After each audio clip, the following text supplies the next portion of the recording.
த.வெ.க. ஆட்சியை கவிழ்க்க ரூ.180 கோடியில் சதி திட்டம் போலீஸ் விசாரணையில் அதிர்ச்சி வாக்குமூலம் கொடுத்துள்ளாங்க.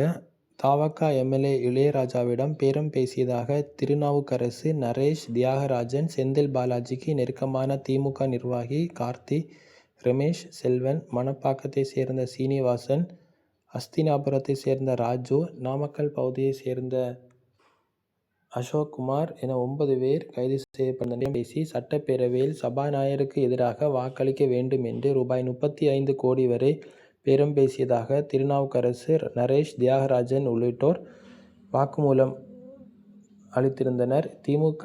எம்.எல்.ஏ. அமைச்சர் செந்தில் பாலாஜியின் சகோதரர் அசோக்குமார் மீதும் வழக்கு பதியப்பட்டுள்ளது. ஊழல் தடுப்பு சட்டப்பிரிவு உள்ளிட்ட 4 பிரிவுகளின் கீழ் வழக்கு பதிவு செய்யப்பட்டுள்ளது. அரசாங்க அதிகாரிக்கு லஞ்சம் பெற பேசுவது, முயற்சி செய்வது, குற்றத்திற்கு உடந்தையாக இருப்பது, கொலை மிரட்டல் உள்ளிட்ட பிரிவுகளில் திருவல்லிக்கேணி காவல்துறையினர் வழக்கு பதிந்துள்ளனர்.